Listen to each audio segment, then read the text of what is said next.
آگے ارشاد فرمایا قرآن مجید نے، فرمایا وَيَضَعُ عَنْهُمْ إِصْرَهُمْ وَالْأَغْلَالَ الَّتِي كَانَتْ عَلَيْهِمْ، فرمایا جو ان کے اوپر بوجھ ہیں اور ان کے گلوں میں جو توق پڑے ہیں، محبوب وہ سارے توق اتار دیں گے۔ گلے میں پھندے پڑے ہوئے تھے بنی اسرائیل کے، رات کو جو گناہ کرتے تھے سویرے دروازے پہ لکھا ہوا ہوتا تھا، اور یہاں تک کہ انہیں بعض گناہوں کی معافی کے لیے، قتل کی معافی کے لیے قتل ہونا پڑتا تھا، دیت کی کوئی گنجائش نہیں، معافی کی کوئی گنجائش، قصاص ہی قصاص ہے صرف۔ لیکن محبوب نے سے سارے پھندے اتار دیے، فرمایا تم سے کوئی گناہ ہو گیا ہے، کبیرہ گناہ ہو گیا ہے، کمرے میں جا کے چھپ کے بھی توبہ کر لو گے تو رب معاف کر دے گا۔ تم سے حقوق العباد ضائع ہو گیا، توبہ کر لو، متعلقہ بندے سے معافی مانگ لو، اللہ بھی معاف کر دے گا۔ تم سے قتل ہو گیا، جاؤ اہل خانہ سے معافی مانگ لو، دیت دے لو، رضامند کر لو، اللہ بھی معاف کر دے گا۔ تخفیف کر دی، آسانی کر دی، حضور کی تشریف آوری نے آسانی کر دی۔ ایک شخص سے گناہ ہو گیا، حد لگ گئی ان پر، اور وہ انتقال کر گئے، سیاستہ میں موجود ہے۔ بعض لوگوں نے کہا اس نے کتنا بڑا جرم کیا ہے، نبی پاک علیہ السلام نے فرمایا چپ کرو، تم نے جرم دیکھا، توبہ نہیں دیکھی؟ یا رسول اللہ جرم کیا ہے، حد جاری ہوئی ہے، وہ اس حد کی وجہ سے انتقال کر گئے۔ محبوب فرمانے لگے تم مردہ بھائی کا گوشت کھا رہے ہو اور وہ جنت کی نہروں میں غوطے لگا رہا ہے۔ یعنی یہاں توبہ کرنے والوں کو وہ معیار ملا، وہ معیار کہ جو دروازہ رسول پہ آ کے توبہ کر لے، حضور خوشخبری دیتے ہیں گناہ گار بڑا تھا، لیکن چونکہ یہاں آ کے توبہ کی ہے تو محبوب کا کرم برسا ہے، جنت میں بتاتے ہیں وہ جنت کی نہروں میں غوطے لگا رہا ہے۔ اور پھر اللہ نے آسانی کر دی، فرمایا وَلَوْ أَنَّهُمْ إِذْ ظَلَمُوا أَنفُسَهُمْ جَاءُوكَ، محبوب اگر یہ اپنی جان پر ظلم کر لینا تو تیری بارگاہ میں آ جائے، پھر یہاں آ کے اللہ سے معافی مانگے، محبوب بھی ان کی سفارش کر دیں تو اللہ کو معاف کرنے والا پائیں گے، توبہ قبول کرنے والا پائیں گے۔ گویا مجرم ہو تو منہ اشکوں سے دھوتے ہوئے آؤ، آؤ در تواب پہ روتے ہوئے آؤ۔ قرآن میں موجود ہے توبہ کا طریقہ، پر سرکار کی دہلیز سے ہوتے ہوئے آؤ۔ آہاں سرکار کی دہلیز سے چلے نہ ایمان دو قدم بھی اگر تیرا ہم سفر نہ ٹھہرے، اور تیرا حوالہ دیا نہ جائے تو زندگی معتبر نہ ٹھہرے۔ لبوں پہ ایاک نستعین ہے اور اس حقیقت پر بھی یقین ہے، اگر تیرے واسطے سے مانگوں کوئی دعا بے اثر نہ ٹھہرے۔ میرے عزیز یاد رکھیں، ارشاد فرمایا کہ تم پر جو بوجھ ہیں، جو پچھلی امتوں کے سخت احکام ہیں، وہ سخت احکام محبوب آسان کر دیں گے۔ نبی پاک علیہ السلام نے ہمیں جو دین دیا ہے وہ آسان دین دیا ہے، اور حضور علیہ السلام آسانی کو پسند کرتے۔ کسی بھی قبیلے کو، کسی جگہ قافلے کو حضور روانہ کرتے تو فرماتے خوشخبریاں دینا، وہاں جا کے خوشخبریاں دینا، اور فرماتے لوگوں کو امید دلانا، لوگوں کو مایوس نہ کرنا۔ ہمارے ملک میں آج کتنے لوگ ہیں جو مایوس کرتے ہیں، بری خبریں دیتے ہیں، لوگوں کے ذہنوں کے اندر ہر وقت مایوسی پھیلاتے ہیں۔ حضور نے آسان اور خوبصورت دین ہمیں دیا ہے، ایسا دین جو ایک ایک بات قابل عمل ہے، جس پر عمل کیا جا سکتا ہے۔ عزیز دوستو، آسان دین۔ ایک شخص نے صرف نماز لمبی پڑھائی تھی، بہت لمبی نماز پڑھا دی۔ حضور کی بارگاہ میں جا کے لوگوں نے کہا یا رسول اللہ یہ بہت لمبی نماز پڑھاتے ہیں، صحیح حدیث میں موجود ہے۔ تو اللہ کے محبوب ناراض ہوئے، فرمایا میں لوگوں کو دین کے قریب کرتا ہوں اور آپ یہ کیا کرتے ہیں؟ آسان کر کے آپ، دین کی تعلیمات تو ساری آسان ہے، آپ آسان تعلیمات کو کیوں؟ بعض لوگ مشقت پیدا کرتے ہیں اور مشکل میں ڈالتے ہیں۔ نبی پاک علیہ السلام نے فرمایا عبادت کے معاملے میں بھی، نفل عبادت کے معاملے میں بھی اپنے آپ کو آسانی دو، فرمایا جتنی دیر طبیعت اجازت دے نفل پڑھو، پھر آرام کرو، تمہارے وجود کا تم پر حق ہے، تمہاری آنکھ کا بھی تم پر حق ہے، تمہارے اہل خانہ کا بھی تم پر حق ہے۔ تو بھائی حضور علیہ السلام نے وہ مشکل احکام جو پچھلی امتوں کے تھے وہ اس امت کے لیے آسان کر دیے۔ اب کسی کے دروازے پر نہیں لکھا جاتا وہ کتنا گناہگار ہے، بڑے بڑے جرم ہوتے ہیں، بڑی بڑی خطائیں ہوتی ہیں، پر اللہ فضل کرتا ہے، بندے معافی مانگتے ہیں، اللہ اپنے بندوں کی پردہ پوشی فرماتا ہے۔ اللہ کر، اور میں نے پہلے بھی کہا تھا پھر کہتا ہوں، قیامت والے دن بھی پردہ رہ جانا ہے انشاءاللہ تعالی، پردہ رہ جانا ہے، حضور کے صدقے کرم ہوگا۔ نبی پاک علیہ السلام فرماتے ہیں اللہ بندے پر رحمت کی چادر ڈال کے فرمائے گا یہ گناہ کیا تھا، یہ غلطی کی تھی، یہ خطا ہوئی تھی، تو بندہ عرض کرے گا مولا ہوئی تھی، اور ڈرے گا یہ تو میرے گناہ کھلنے لگے. تو رب کریم فرمائے گا دنیا میں بھی تیرا پردہ رکھا تھا، اب بھی تیرا پردہ ہی رکھوں گا. تو حضور فرماتے ہیں فوراً جب اسے اس کی چھوٹی چھوٹی گناہوں پر اجر دیا جائے گا، نیکیوں میں بدلا جائے گا، تو کہے گا یا اللہ میں نے تو بڑے بڑے بھی کیے، اس پر بھی کوئی اجر کا سوال ہی ہوگا. تو قیامت میں بھی پردہ رہ جائے گا. اللہ تعالیٰ نے آگے ارشاد فرمایا فَالَّذِينَ آمَنُوا بِهِ، وہ لوگ جو میرے محبوب پر ایمان لائیں.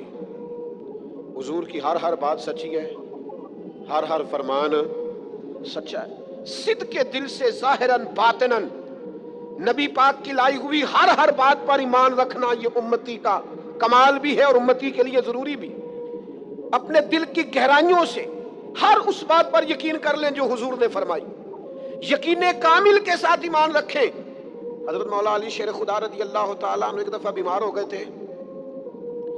مسند احمد بن حنبل میں موجود ہے. تو بعض صحابہ تیمارداری کرنے گئے تو جناب شیر خدا کی اس نکاحت کو دیکھ کر پریشان ہو گئے. تو حضرت علی فرمانے لگے فکر نہ کرو، مجھے کچھ بھی نہیں ہوگا، اس بیماری سے میں ٹھیک ہو جاؤں گا. کہا آپ کو اتنا یقین کس طرح ہے؟ تو حضرت علی فرمانے لگے مجھے نبی پاک علیہ السلام نے فرمایا تھا علی آپ اس وقت دنیا سے جائیں گے جب آپ کی داڑھی خون سے رنگین ہوگی. معنی کیا ہے؟ مجھ پر حملہ ہوگا، مجھے شہید کیا جائے گا. ساڈے نبی دی زبان ساڈے واسطے قرآن، جو دن کو کہہ دیا دن ہے تو دن نکل آیا، اور جو شب کو کہہ دیا شب ہے تو رات ہو کے رہی. اور خدا نے ان کی زبان کو وہ اختیار دیا، جو نکلی منہ سے ان کے وہ بات ہو کے رہی. اور میرے اعلیٰ حضرت فرماتے ہیں وہ زبان جس کو سب کن کی کنجی کہیں، اس کی نافذ حکومت پہ لاکھوں سلام. حضور کے ہر فرمان پر یقین کامل رکھیں. پھر ارشاد فرمایا وَعَذَّرُوهُ، اور محبوب کی تعظیم کریں. نبی پاک علیہ السلام کی تعظیم حضور کی حیات مبارکہ میں بھی اور حضور کی حیات وصال ظاہری کے بعد بھی ایک ہی طرح ضروری ہے. نبی پاک علیہ السلام کی تعظیم کی جائے. صحابہ کیسے تعظیم کرتے؟ حضرت سعید رضی اللہ تعالیٰ عنہ نماز پڑھ رہے تھے، ترمذی میں موجود ہے. حضور نے بلایا، فرماتے ہیں میں جلدی سے نماز مکمل کر کے حاضر ہوا تو نبی پاک علیہ السلام نے فرمایا آئے کیوں نہیں؟ میں نے عرض کی یا رسول اللہ نماز پڑھ رہا تھا. تو فرمایا تم نے اللہ کا فرمان نہیں سنا کہ جب رب رسول بلائیں تو فوراً حاضر ہو جایا کرو؟ فوراً. علماء نے مسئلہ لکھا ہے کہ عین حالت نماز میں بھی اگر کسی کو نبی پاک بلائیں، عین حالت نماز میں بھی، میں نماز پڑھا کہ تین وال ویکھاں مینوں کعبہ بھول گیا آئی اے بھول گئیاں نہیں سب صوم صلاتاں تے اکو یار دا فکر پیائی. اسی لیے تو فاضل بریلوی نے کہا تھا آجیو آؤ شہنشاہ کا روزہ دیکھو. کعبہ تو دیکھ چکے ہو، اب یہ کعبے کا بھی کعبہ دیکھو، اور غور سے سن تو رضا کعبے سے بھی آتی ہے صدا، میری آنکھوں سے میرے پیارے کا روزہ دیکھو. حضور بلائیں تو علماء نے مسئلہ لکھا ہے امتی نماز پڑھ رہا ہو تو نماز چھوڑ کے چلا جائے، اور حضور جو کہیں وہ سن کے واپس آئے، جہاں سے نماز چھوڑی تھی وہیں سے شروع کر لے، سجدہ صاف بھی نہ کرے نماز پوری کر لے. اس لیے کہ حضور بلائیں تو نماز ٹوٹا ہی نہیں کرتی، نبی پاک بلائیں تو نماز ٹوٹتی. فرمایا تمہیں آنا چاہیے تھا جب میں نے بلایا تھا، کریم کے بلانے سے نماز ٹوٹتی. اب سنو نا، مجھے کہہ لینے دو نا کہ نماز پڑھا کہ میں تین وال ویکھا مینوں کعبہ بھول گیا آئی. بھول گئیاں نہیں سب صوم صلاتاں اکو یار دا فکر پہ آئی. نبی کریم صلی اللہ علیہ وسلم کی تعظیم، اور پھر جس طرح حضور کی ظاہری حیات میں تعظیم ہے، اسی طرح حضور کے ذکر کی تعظیم، نبی پاک کے نام کی تعظیم، حضور کے شہر کی تعظیم، رسول اللہ صلی اللہ علیہ وسلم کی مسجد کی تعظیم، حضور کے صحابہ کی تعظیم، اہل بیت کی تعظیم، حضور کے دین کے اولیاء اور علماء کی تعظیم، نبی پاک سے نسبت رکھنے والی ہر چیز کی تعظیم، ہر چیز کی تعظیم. دو لوگ مسجد نبوی میں آئے حضور کے وصال کے بعد اور اونچی آواز میں بات کرنی شروع کی تو جناب عمر نے بلایا، بخاری میں موجود ہے، بلا کے فرمایا کہاں کے رہنے والے ہو؟ کہا ہم طائف کے رہنے والے ہیں. فرمایا تم مدینے کے ہوتے میں تمہیں سزا دیتا، بتا نہیں یہ مسجد نبی ہے؟ اے پائے نظر ہوش میں آ، یہ کوہ نبی ہے.